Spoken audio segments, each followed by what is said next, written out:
오늘은 결실하지 못하는 땅들이란 제목으로 말씀의 은혜를 나누겠습니다. 우리가 지난주에 예수님의 씨 뿌리는 비유에 대해서 1차적으로 살펴봤죠. 그래서 핵심 주제가 두 개였죠. 이 씨에 생명력이 있어야 된다는 거죠. 그죠? 이 생명력이 없으면 아무거나 갖다 심어서 자라는 게 아니라는 거죠. 그죠? 두 번째가 뭐였죠? 땅의 수용성이었죠. 땅이 좋아야 된다는 거죠. 옥토여야지만 30배, 60배, 100배 열매를 맺게 된다는 거죠. 오늘 말씀은 예수님께서 이 비유를 풀어주신 말씀으로써 이 땅의 수용성에 대한 부분들을 좀 더 우리가 깊게 살펴보려고 합니다. 본문에서 농부가 씨를 뿌렸는데 그 씨가 땅에 뿌리 내리지 못하여서 결실하지 못하게 된 이유를 예수님은 크게 세 가지로 말씀하십니다. 본문에서. 그죠? 그래서 그게 길가가 나오고 얇은 돌밭이 나오고 그 다음에 이 가시떨기에 뿌려진 것이 나오죠. 그래서 이것은 굳이 이제 설명하자면 땅의 세 가지 문제에 대해서 얘기하는 거거든요. 첫 번째가 땅이 딱딱한 것, 땅의 딱딱함, 그 다음에 땅의 얕음, 그 다음에 세 번째가 땅의 기운에 대한 문제다라고 얘기를 하고 있어요. 일단 이 세 가지 문제를 우리가 이제 말씀을 통해서 하나하나 읽으면서 살펴보도록 하겠습니다. 첫 번째, 땅의 딱딱함의 문제입니다. 이것은 이 씨가 길가에 뿌려졌을 때 있는 일이죠. 오늘 본문에 보면은 땅의 길가에 이 씨가 떨어졌을 때 어떤 일이 일어나는지를 풀이해 주고 계셔요. 예수님께서. 자, 오늘 본문 말씀 마태복음 13장 18절로 19절을 읽어보겠습니다. 다 같이 읽어보겠습니다. 시작. 그런즉 씨 뿌리는 비유를 들으라. 아무나 천국 말씀을 듣고 깨닫지 못할 때에는 악한 자가 와서 그 마음에 뿌려진 것을 빼앗나니 이는 곧 길가에 뿌려진 자요. 이렇게 나오죠. 그러니까 보세요. 본문에 등장하는 밭은 우리의 일단 마음밭이에요. 그죠? 그래서 여기서 예수님께서도 본문에서 씨가 뿌려진 것을 우리 마음에 뿌려졌다라고 표현하죠. 우리의 마음에 뿌려진 것을 악한 자가 와서 빼앗는다라고 표현하고 있어요. 그죠? 그래서 일단 밭은 우리의 마음이다라고 우리가 풀이할 수 있죠. 그래서 농사를 짓는 데 있어서 이 밭이 중요하듯이 오늘 하나님의 말씀을 받아서 말씀의 열매를 맺기 위해서도 우리 땅과 같은 이런 밭이 우리의 마음이 중요하다라고 지금 볼 수 있죠. 그래서 이렇게 볼 때에 지금 이 처음 나오는 길가라는 땅이 가진 특징이 뭐죠? 딱딱한 땅이죠.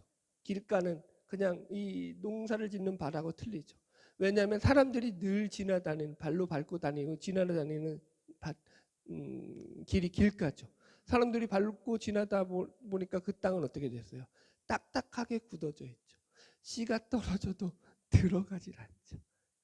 그래서 악한 자가 와서 그걸 갖다가 먹어버리고 가져가 버려서 뿌리를 내리지 못한다는 거죠.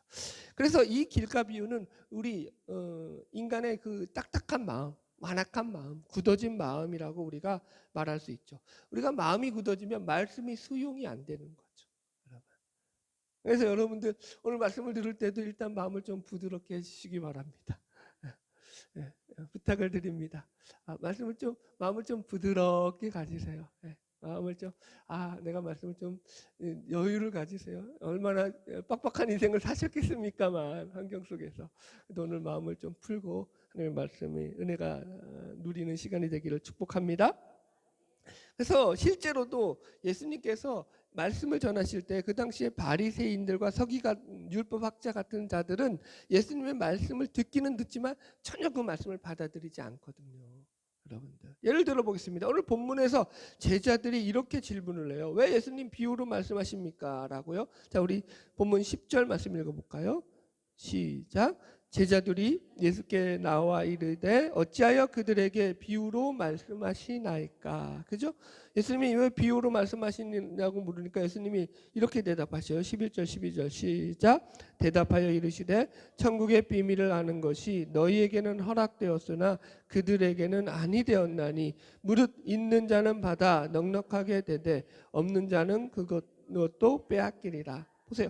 여기에 보면은 비유를 하는 두 가지 이유가 나와요. 첫 번째는 뭐예요?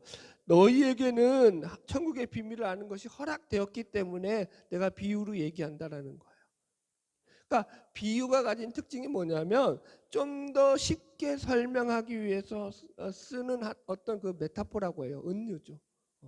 그러니까 예수님의 교수학법 방법 중에서 이 비유는 아주 많이 나오죠. 왜 예수님이 그럼 수많은 비유들을 어렵게 말씀하시느냐? 그렇지 않죠.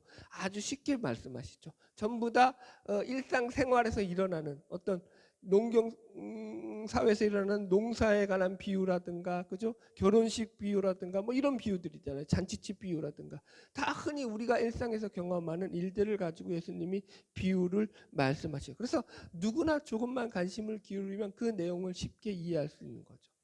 보세요. 예수님께서 만약에 아무도 이 비유를 못 알아듣기 위해서 비유로 말씀하셨다라고 숨기기 위한 목적이라고 한다면 오늘 본문에 나오듯이 예수님이 앞에서 비유의 말씀을 하시고 난 뒤에 그 비유를 풀어주실 이유가 있을까요? 없을까요? 어렵게 숨기려고 하면은 비유를 풀어주시면 안 되죠. 비유는 비유로 끝나야 되죠. 해석은 니들이 알아서 해라 이렇게 돼야 되잖아요. 근데 예수님 그렇게 안 하시죠. 여기 상세하게, 그죠? 18절 이하에서부터 예수님께서 그 비유를 하나하나 다 풀어주신다고요. 거기에 무슨 뜻이 있는지, 그죠? 그러니까 예수님이 비유를, 그러니까 무조건 비유가 감추기 위한 목적이 아니라는 거예요. 아는 자들에게 더 쉽게 설명하기 위한 게 비유의 첫 번째 목적이죠. 그럼 두 번째 목적은 바로 이제 또 이 숨기기 위한 목적이 있는 거죠. 무슨 얘기냐면은 비유는 관심이 없는 자들에게, 오늘 본문식으로 하면은 마음이 강박한 자들이죠. 그런 자들에게는 그 비유가 전혀 먹혀들지가 않죠. 더 어렵죠. 왜냐하면 이것들은 이중 설명이 되니까. 그래서 관심이 없는 자들에게는 그것을 더 꽁꽁 숨기기 위해 가지고 이 비유가 사용되죠. 그래서 지금 예수님께서도 비유로 말씀하시는 게 이 비밀을 아는 것이 너희에게는 허락되었다. 이게 첫 번째 이유고요. 두 번째는 그들에게는 아니 되었기 때문이다. 숨겨질 자들에게는 숨겨지게 하기 위해서이다. 그래서 12절에 무릇 있는 자는 받아 넉넉하게 되되 없는 자는 그 있는 것도 빼앗기리라. 이렇게 말씀하시는 거예요. 그렇죠? 그래서 예수님께서는 이 비유에 대한 설명을 갖다가 어떻게 풀이하시냐면은 이사야서의 말씀을 가지고 이렇게 추가 설명을 하셔요. 자, 14절로 15절 계속 읽어볼게요. 본문 말씀 14절로 15절 시작. 이사야의 예언이 그들에게 이루어졌으니 일렀으되 너희가 듣기는 들어도 깨닫지 못할 것이요 보기는 보아도 알지 못하리라. 이 백성들의 마음이 완악하여져서 그 귀는 듣기에 둔하고 눈은 감았으니 이는 눈으로 보고 귀로 듣고 마음으로 깨달아 돌이켜 내게 고침을 받을까 두려워함이라 하였느니라. 아멘. 이 말씀의 의미를 설명드리겠습니다. 그냥 이렇게 읽고 나면 이게 무슨 뜻인지 여러분들은 모르겠죠. 예.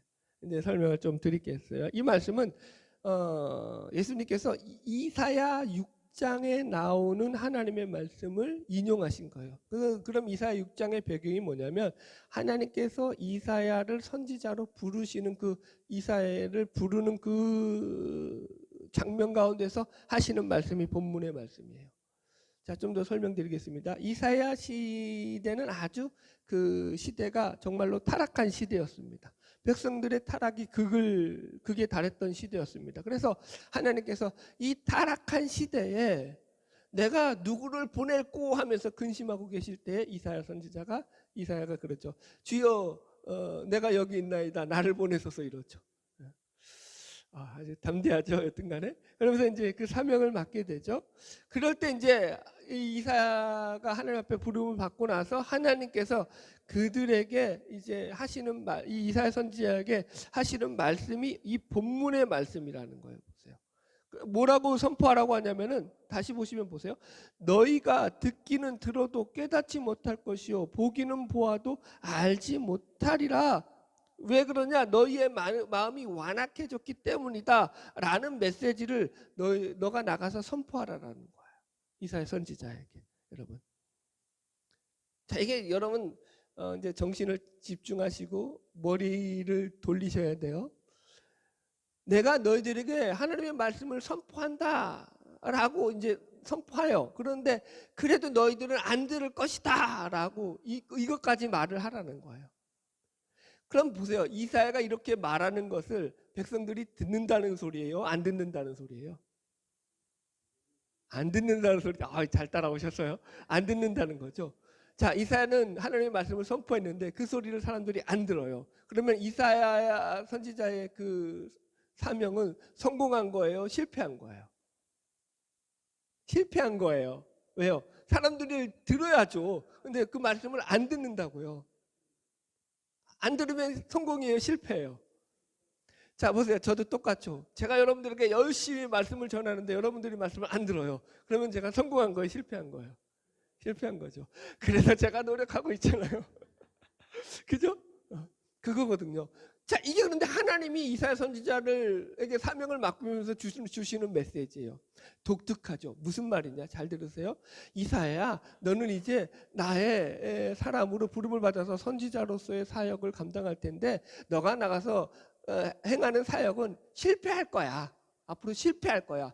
하나님은 지금 이사야 선지자의 사역이 실패할 것이라는 것을 미리 얘기하시고 너는 실패한 선지자가 될 거야. 그럼에도 불구하고 나가서 내가 너에게 준 이 말을 전해야 한다. 이거 얘기는 거죠. 장사를 하는데 내가 이 장사를 하면 망할 걸 확실히 알아요.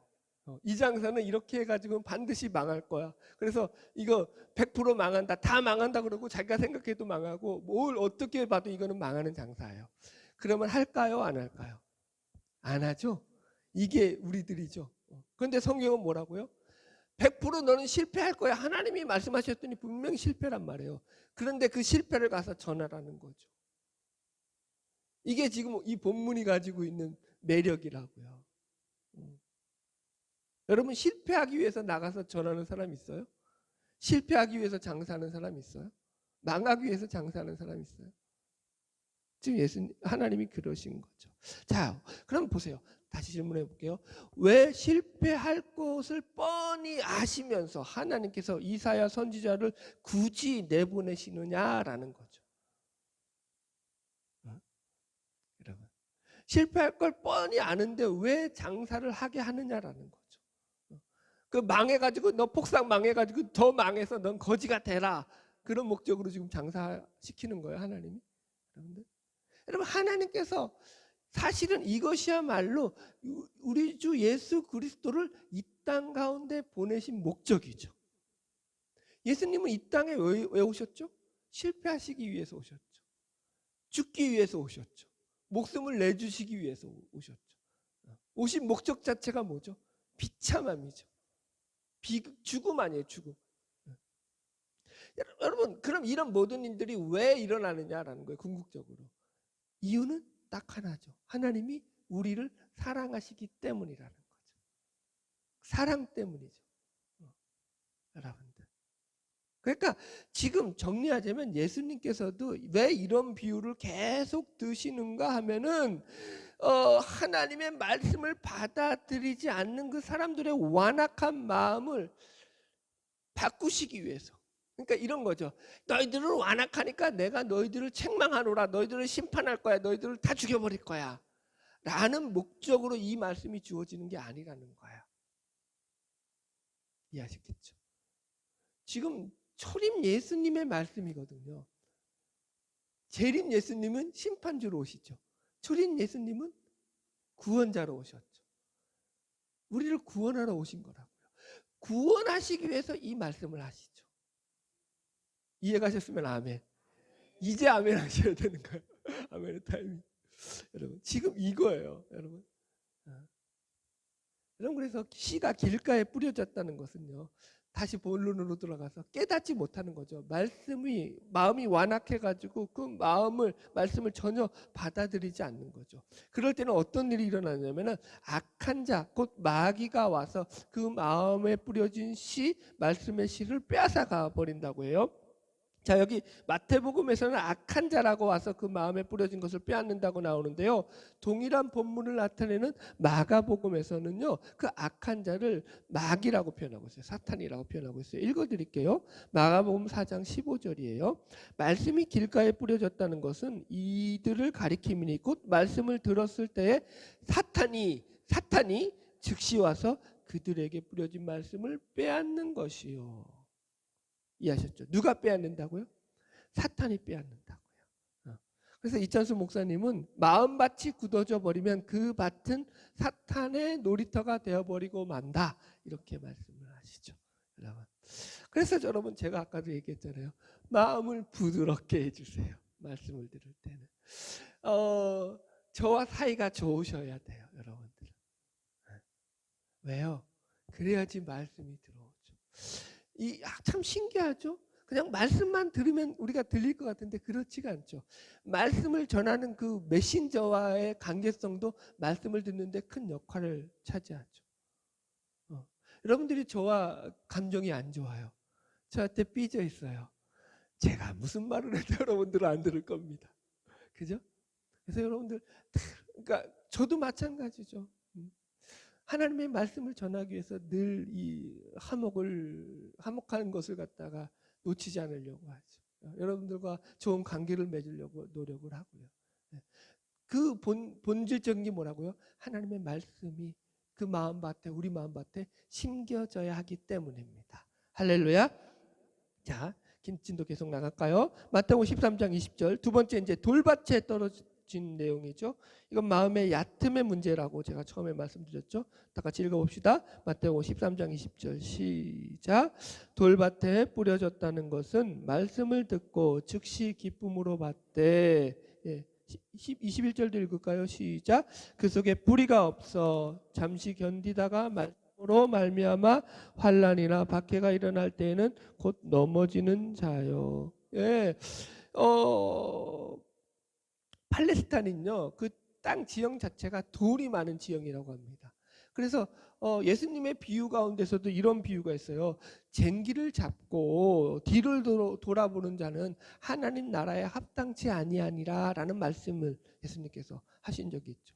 쟁기를 잡았고 그런데 뒤를 돌아보는 것이 하나님 나라에 합당치 않다라는 게 무슨 의미냐면은, 돌밭이 많다 보니까, 자 보세요. 돌밭이 많은데 쟁기를 들고 밭을 갈 거 아니에요. 돌이 많은데 똑바로 정신 안 차리고 밭을 갈다가, 그죠? 이 밭을 앞을 보고 돌이 있는지 없는지 보면서 이렇게 갈아야 되는데 그냥 곁눈질하고 딴짓하면서 이게 그냥 형식적으로 이걸 땅을 파다가 어떻게 했어요? 잘못된 돌에 그게 찍히면 어떻게 되겠어요? 돌이 튀거나, 그죠?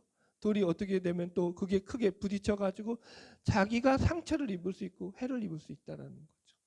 이해하셨죠? 무슨 말인지. 지금 이런 비유와 똑같은 거예요. 그러니까 돌밭과 관련돼서 예수님은 그래서 이것이 환난과 박해가 일어날 때 넘어지는 자라고 말씀하시죠. 왜 이러느냐? 돌밭의 문제가 뭐라고요? 얕음의 문제라는 거예요. 얕음의 문제. 여기 13장 저 앞에 보세요. 5절, 13장 5절 시작. 더러는 흙이 얕은 돌밭에 떨어짐에 흙이 깊지 아니하므로 곧 싹이 나오나, 이렇게 나오죠. 그죠? 무슨 문제라고요? 흙이 얇다라는 거예요. 깊지 않은 거예요. 돌밭 때문에. 그 얕음이 문제가 되어서 말씀을 받아들이지 못한다라는 거죠. 이 얕음은 우리 마음의 얕음이겠죠. 그죠? 길가가 마음의 딱딱함, 완고함이라면은 이 돌밭은 우리 마음의 얕음이에요. 마음의 얕음. 자, 어떤 목사님이 지금 시대는 생각을 깊이 하지 않는 시대다라고 말을 하더라고요. 또 어떤 교수님은 얕음이 흠이 되지 않고 얕음의 지혜가 통하는 시대다라고 얘기를 해요. 유튜브를 보더라도 요새 유행하는, 애들이 제일 많이 보는 유튜브가 뭐냐면은 쇼츠라고 해요. 아주 짧은 동영상이 있어요. 그 1분 미만인가요? 그 정도 되나? 네, 1분 미만 정도 돼요. 그거를 애들이 주로 많이 보죠. 시간을 많이 할애를 안 하죠. 짧은 동영상. 그래서 순간적인 그 오락과 쾌락을 주는 그런 내용들을 보죠. 그런데 저도 여러분, 예를 들어 가지고 비슷한 게 뭐냐면, 제가 유튜브에서 만약에 어떤 주제를 찾다가 그 주제에 대한 자료를 찾다가 유튜브에 동영상이 나와서 그것을 참고하게 될 때, 하나는 30분짜리 동영상이 있고 하나는 10분짜리 동영상이 있어요. 그럼 제가 뭘 볼까요? 10분짜리를 보죠. 여러분들도 마찬가지일 거예요. 이제는 다 짧은 걸 보죠. 그죠? 그냥 단순한 그 어떤 핵심 정보만 그 딱 빼고, 그리고 더 이상의 뭐 내용들은 필요가 없다라고 생각을 하죠, 여러분들. 그러니까 이렇게 짧고 단편적인 정보들만을 우리가 습득하게 되면서 어떤 문제가 생겨나냐면은, 우리 예수를 믿는 크리스찬들도 이런 어떤 세상 문화적인 어떤 풍습에 그냥 풍조에 휩쓸려서 순간적인 것들, 그런 단편적인 것들에 빠져서 복음이 가지고 있는 그 깊이, 말씀이 가지고 있는 그 깊이에 깊이 들어가지 못하는 문제들이 발생하죠. 여러분들, 제가 이렇게 질문을 드릴게요. 여러분들은 삶 속에서 하루 가운데 하나님을 깊이 묵상하면서 하나님과 깊은 교제를 나누는 시간을 확보하고 계십니까? 얼마나 하나님과 말씀에 깊이 있게 묵상하면서 살아가고 있느냐라는 거죠. 물론 여러분들의 삶을 제가 대충은 알죠. 열심히 살고 계시고 말씀을 들으려고 노력하시고 늘 방송을 보더라도 기독교 방송을 보시고 TV를 보려고 하시는 거 알죠. 그런 거 말고요. 그거 말고요. 하나님을 내 안에서 깊이 묵상하는 시간이요. 하나님과 관계 맺는 시간이요. 하나님이 나의 삶에서 뭘 원하시는가를 깊이 들여다보는 시간이에요. 다르죠. 조금 달라요. 보세요. 예수님 시대에도 예수님을 따르는 무리들이 엄청나게 많았습니다. 오늘 본문에 나오는 이 비유의 말씀을 하실 때도 제가 지난주에 얘기했지만 큰 무리가 예수님을 따라왔다고 했죠. 이 큰 무리는 여기서 크다라는 게 최상급이라는 말로 썼어요. 그건 뭐예요? 어마어마한 무리가 따라왔다고요. 같이 해변가에 앉아서 말을 전할 때는 그 사람들을 다 이게 수용할 수 없을 만큼 사람들의 무리가 너무 많아서 배를 타고 나가서 바닷가에서 그들을 바라봐야지만 다 그들이 먼 시선에서 바라봐야지만 보여질 만큼 많은 무리가 왔다고요. 무슨 말인지 이해하시겠죠? 그렇게 많은 무리들이 예수님을 따라다녔거든요. 그런데 그렇게 예수님의 말씀을 들으면서도 이제 오병이어의 사건이 일어나고 난 뒤에 예수님께서 그때는 생명의 떡에 대한 말씀을 하셔요. 그러면서 너희들이 내 살을 먹고 내 피를 마셔야 한다. 아주 조금 어려운 말씀이죠. 그러니까 당장 어떤 반응이 왔죠? 사람들이 이게 무슨 말이야? 난 못 알아들겠어. 저 사람 이상해 하고는 다 떠나갔다고요. 예수님은. 제가 읽어드릴게요. 요한복음 6장 66절이에요. 그때부터 그의 제자 중에서 많은 사람이 떠나가고 다시 그와 함께 다니지 아니하더라. 이렇게 나와요. 많은 제자들이 떠나갔다. 여기서 제자라는 말은요, 예수를 따르는 무리를 가리키는 말이거든요. 왜 이런 일이 일어났다고요? 예수님의 말씀을 깊이 묵상하지 않았기 때문이죠. 예수님의 말씀이 그 영혼을 살리는 생명과 진리의 말씀인 것을 묵상하지 않았기 때문이죠. 또 어떤 이들은 예수님을 그냥 띄어난 한 교사여 선생 정도로 생각했을 수 있죠. 그러다 보니까 예수님의 말씀이 그들에게 들어오지 않았죠. 여러분, 예수님의 말씀은 그 정도가 아니시죠. 전지전능한 하나님의 말씀이시죠. 온 우주 만물을 창조한 창조주의 말씀이죠. 그러니까 이게 저와 여러분의 감의 차이예요. 온 우주 만물을 창조하신 그 창조주가 우리에게 주시는 말씀이라고요. 직접 이 땅 가운데 인간으로 오셔서 우리 인간에게 주시는 말씀이라고요. 그 지혜와 깊이와 그 어떤 형용할 수 없는 그 어마어마한 신비가 그 속에 담겨져 있지 않겠어요? 여러분, 조정민 목사님 아시죠? 그 MBC 앵커했다가 목사님 되신 분. 이분이 이제 아내를 갖다가 이제 꼬시려고, 그러니까 아내가 기독교인이어서 너 교회 나가도 된다, 나도 예수 믿겠다 해가지고 그래서 결혼을 했다고 해요. 그러다가 이제 잘 나가니까 이제 교회 서로 이제 저거 하다가 아내가 이제 나이가 이제 먹어가면서 중년이 되면서 이제 아내가 교회 나가는 걸 막을 수가 없더랍니다. 왜요? 나이가 먹으면 여자들은 남성 호르몬이 생겨나면서 남자들을 이기기 시작하죠. 그러면서 이제 교회 나가는데 가만 보니까 이 여자가 너무 교회에 빠져 있는 거예요. 참을 수 없었죠. 그래가지고 어떻게 했죠? 뒤따라가서 이거 뭔가 이상하다. 뒤따라갔더니 이제 온누리교회였죠 그때. 온누리교회 뒤에 딱 앉아 있는데 사람들이 미쳐 있는 거죠. 막 기도를 하는데 어떻게 한다고요? 랄랄랄라 막 이러니까 이것들 광신도들이다. 제정신 아니다. 그래가지고 내가 이 예수라는 작자가 얼마나 거짓인지를 밝혀내겠다. 똑똑한 사람이잖아요 조중민 목사가. 그래서 예수가 누구인지를 알기 위해서 그때부터 성경을 5번을 읽었죠. 예수를 믿으려고 믿은 거예요? 믿으려고 읽은 거예요? 예수를 박살내려고 읽은 거예요? 박살내려고 읽었죠. 그런데 그 성경에 빠졌죠. 자기가 읽어보니까 오늘날 많은 사람들이 믿고 있는 그런 것들 다 가짜. 진짜 예수는 그런 분이 아니었다는 거죠.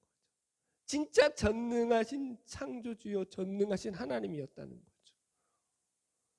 본질을 발견한 거죠. 그리고는 자기의 모든 그 거기 속에서 MBC에서 이제 그죠? 사장까지도 오를 수 있을 만큼 그 직위가 계속 올라가고 있었는데 그거 다 내려놓고 신학을 택했죠. 목사가 됐죠. 이거죠. 그분이 전능하신 창조주 하나님이란 걸 발견하게 되면요. 그분의 말씀이 어떻게 들리겠어요? 전능하신 창조주 하나님이 나에게 말씀하시는데 그게 가볍게 들릴 리가 없죠. 그게 얕게 들어올 수가 없죠. 어떻게 들어올까요?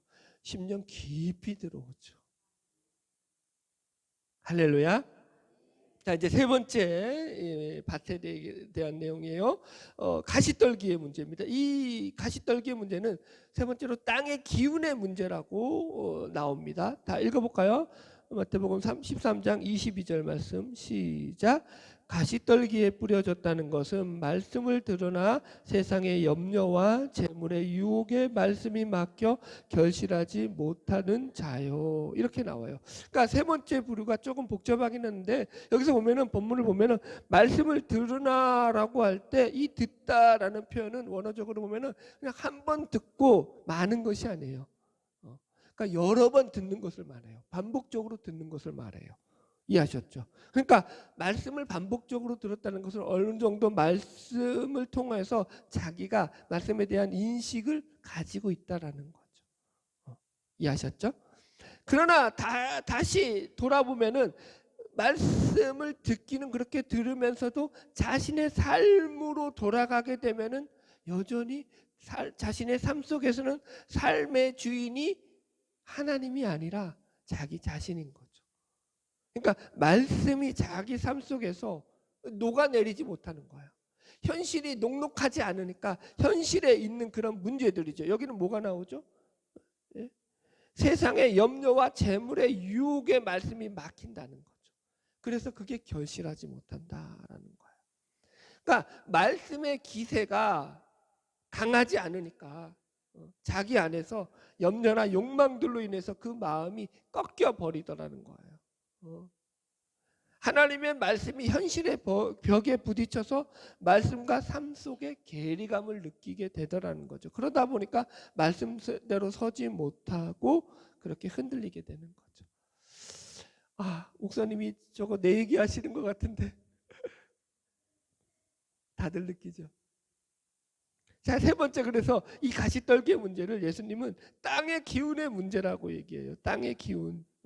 동일한 본문을 다루고 있는 마가복음 4장 7절을 읽어드릴게요. 더러는 가시떨기에 떨어짐에 가시가 자라 기운을 막음으로 결실하지 못했다. 여기서는 뭐가 나와요? 세상의 염려와 재물의 유혹의 말씀이 막혔다라고 하는데 마가복음에서는 기운이 막혀서 결실하지 못했다 이렇게 나와요. 기운. 그래서 막힌 게 뭐냐면은 땅의 기운이라고요. 땅의 기운이라고 하니까 이거 도를 아십니까? 뭐 이런 어떤 도사 무슨 우리 그렇죠? 좀 그런 쪽으로 생각하기 쉬워요. 근데 좀 풀어드릴게요. 여기서 기운을 막다라는 게 그냥 하나의 단어예요. 헬라어. 이 숨푸니고라는 거예요. 숨푸니고라는 건데 숨자가 우리가 알고 숨이에요. 숨. 숨자를 생각해서 숨푸니고인데 숨이 막히는 거예요. 질식하는 거. 이게 바로 숨푸니고라는 단어거든요. 격투기를 보면은 상대방의 목을 조르는 거 있잖아요. 그래서 숨을 막히게 하는 걸 갖다가 그 기술이 쇼크를 한다고. 쇼크 걸었다고 해요. 초크. 초크를 걸었다고 하죠. 이해하셨죠? 숨을 막히게 하는 거, 질식시키게 하는 게 지금 이 본문의 뜻이에요. 단어의 뜻이에요. 자, 보세요. 그럼 정리하자면은 땅의 기운에 관한 문제를 갖다가 이렇게 말한다는 것은 이게 마음의 기운이 막혀 있다라는 거죠. 마음의 기운이 막혀 있다라고 하니까 우리는 좀 어렵잖아요. 이걸 갖다가 좀 더 우리식으로 성경식으로 풀자면은 마음에 하나님의 말씀이 가진 생명력을 잃어버리는 거죠. 말씀의 활동력을 잃어버리는 거죠. 자, 히브리서 4장 12절을 읽어드릴게요. 말씀은 살았고 뭐가 있죠? 운동력이 있어.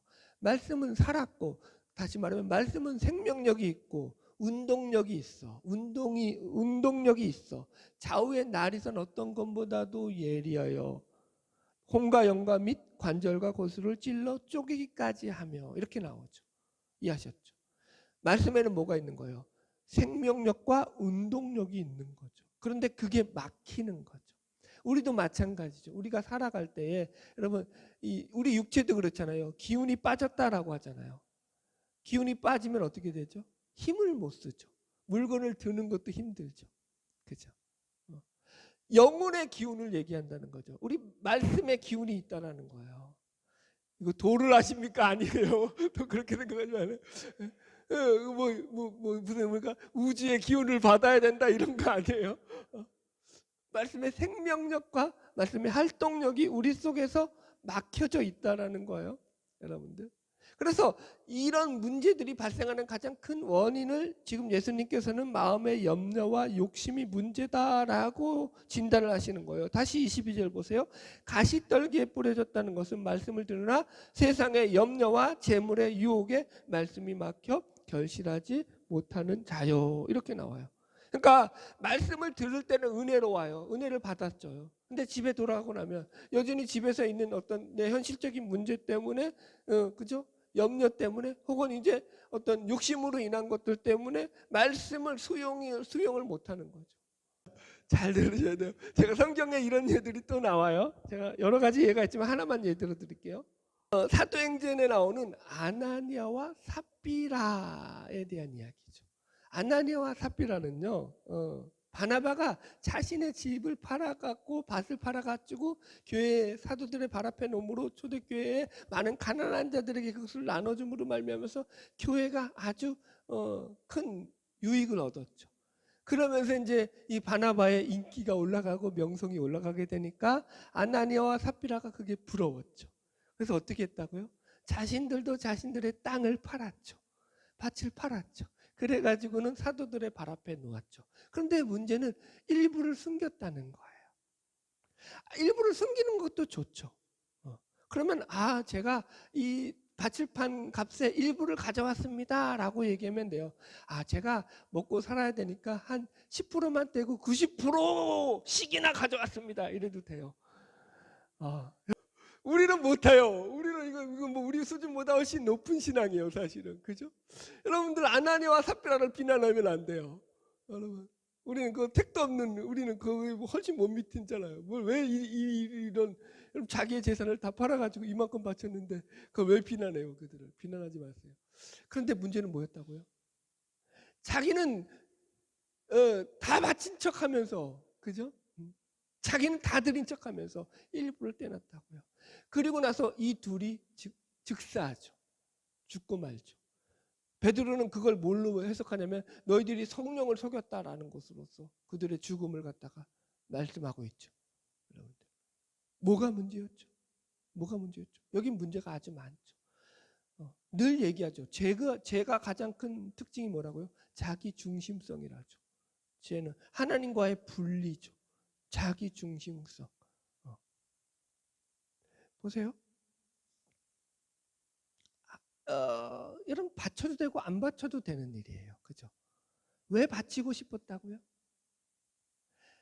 바나바는 하나님의 백성들에게 그들을 도우면서 하나님이 말씀처럼 이웃을 사랑하고 그래서 하나님께 영광 돌리는 게 목적이었죠. 바나바의 바침은. 그러나 이들의 바침은 목적이 뭐였죠? 자기들의 인기였죠. 자기들의 명예였죠. 자기들의 영광이었죠. 하나님의 영광이 아니었죠. 하나님과 분리되어 있었죠. 그죠? 그게 문제죠. 자, 우리도 마찬가지예요. 우리 속에서 여러분 말씀의 열매를 맺기 위해서는 우리 안에 있는 이런 염려라든가 욕심을 내려놓아야 하죠. 여러분. 우리가 여러분 여전히 내 삶에서 염려하고 욕심을 내는 이유는 아직도 내 삶의 주인이 하나님이 아니라 나이기 때문이죠. 물론 이건 죽을 때까지 사라지진 않아요. 여러분, 내가 예수를 아무리 깊이 믿어도 우리 안에 여전히 자기 삶에 자기가 주인 되고 싶은 그런 욕망은 여전히 남아있죠. 그럼에도 불구하고 자꾸 몰아내야죠. 내 삶의 주인은 누구시다? 하나님이시다를 인정해야죠. 자, 결론의 말씀입니다. 오늘 우리는 결실하지 못하는 땅들이라는 주제를 가지고 세 가지 땅의 문제들을 생각해 보았어요. 첫 번째가 완악한 마음, 그죠? 길가, 딱딱한 땅. 두 번째가 돌밭, 얕은 마음, 하나님의 말씀에 깊이 들어가지 않는 것. 세 번째가 마음의 기운들, 말씀이 생명력 있고 활동력 있게 우리 속에서 역사하지 못하는 문제들에 대해서 살펴보았습니다. 말씀을 들으면서 여러분, 저도 마찬가지지만 여러분들도 다 느끼셨을 거예요. 아, 나는 마음이 완악한데, 나는 마음이 굳어져 있는데, 아, 나는 마음이 얇은데, 나는 늘 얕은 것만 쫓아 살아가고 있는데, 아, 나의 마음은 이기적인 욕망으로 가득 차 있는데 어떻게 해야 하나? 라고 여러분들 생각하셨을 수 있습니다. 저는 이런 마음을 이겨내고 우리 마음밭이 옥토가 될 수 있는 그 비결에 대해서 이 말씀을 나누고 오늘 결론의 말씀을 마치려고 합니다. 여러분 보십시오. 이 씨 뿌리는 비유에서 이 씨는 말씀을 상징하기도 하지만 또 하나의 상징이 있죠. 여기서 씨는 예수 그리스도 그분 자신을 상징하죠.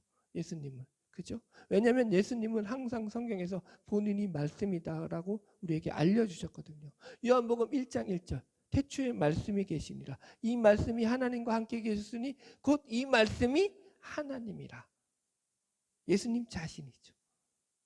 말씀이 육신이 되어 땅에 오셨다라고 얘기하죠. 이해하셨죠?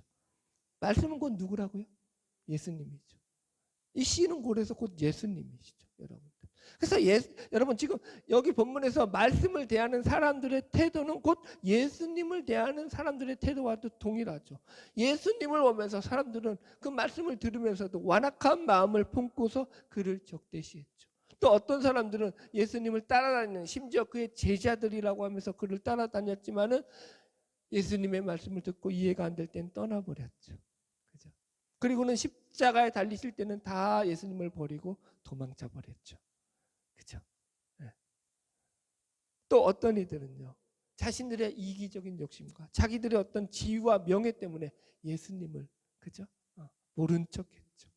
많은 이들이 그죠. 아, 저 사람하고 가까이에서는 내 신상에 이익이 없어. 저거 더 이상 내가 더 가까이 했다가는 내 지위, 내 사회적 지위가, 소셜 포지션이 위태로울 것 같아. 아, 안 돼. 그리고 예수님과의 관계를 멀리했던 사람들도 물론 있었습니다. 여러분 보세요.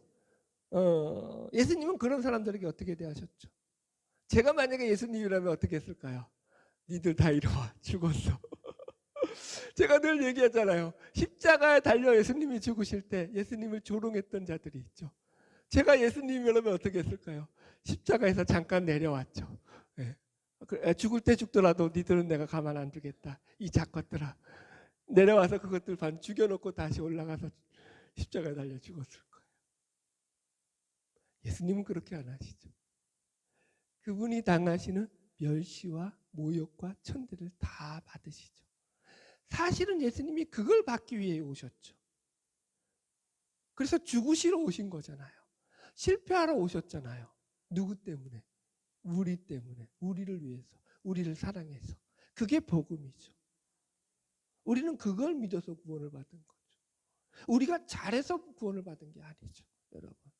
여러분, 예수님은 우리의 이런 완악하고 이기적인 욕심으로 가득 찬 제약된 우리의 마음들을 짊어지시고 그것을 해결하기 위해서 십자가에 달려 죽으셨죠.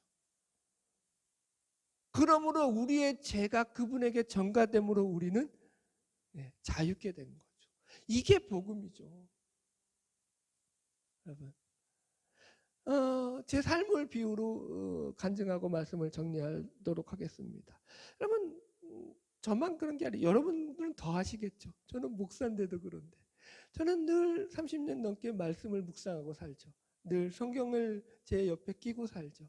지금도 한 벽만 올라가서 제 서재를 들여다보면 과관이 아닙니다.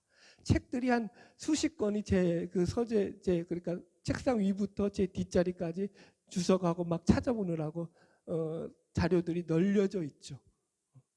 정신을 못 차리죠. 우리 집사람은 불만이죠. 그렇게 너저분한 데서 공부를 하는데 공부가 되냐고. 늘 말씀을 끼고 살죠. 그럼 제 안에 욕심이 없나요? 그렇다고 제가 여러분들 마음이 딱딱한 게 없을까요? 완악한 마음이 없을까요? 하나님에 대해서 분노하는 게 없을까요? 불평하지 않을까요? 또 뭐가 있죠? 말씀의 기운이 막히는 거. 자신의 어떤 그 고난과 환난 때문에, 환경적인 문제 때문에. 아니죠. 하여튼간 아주 그냥 감정이 극에 달았을 때는 책상을 꽝꽝 치죠. 막 자기 화에 못 이겨서. 우린 그런 존재들이죠. 그런 우리를 위해서 예수님이 십자가에 달려 죽으셨죠. 나의 잘남 때문에 죽은 게 아니라고요. 솔직히 고백드립니다. 그 십자가 때문에 여전히 제 마음 가운데 그런 많은 불안한 것들, 이기적인 것들, 제약된 것들 때문에 힘들어합니다만, 그럼에도 불구하고 솔직하게 이제는 예전에 그렇게 당했던 그런 어떤 그 마음의 흔들림이나 요동함이 예전만큼 그렇게 심하지 않죠. 이제는 그분이 주시는 기쁨과 자유함이 훨씬 크죠. 행복함이 훨씬 크죠. 감사함이 훨씬 크죠. 삶이 변했죠. 여러분, 변화는 어디로부터 일어나나요? 나의 노력으로 일어난다고요? 내가 땅을 갈아엎어야지만 일어난다고요? 물론 그것도 필요하죠. 그러나 그건 아예 1000분의 1, 10,000분의 1도 안 되죠. 내가 땅을 갈아엎는다고 내 마음이 옥토가 되진 않죠. 그분이 닦아주시는 거죠. 그분이 깨끗게 하시는 거죠. 그분이 여러분의 마음밭을 갈아주시기를 원합니다. 그리할 때 여러분 변화가 일어나죠. 새롭게 되죠.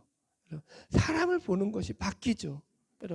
여러분들 예수님의 그 말씀의 씨가 깊이 들어가길 바랍니다.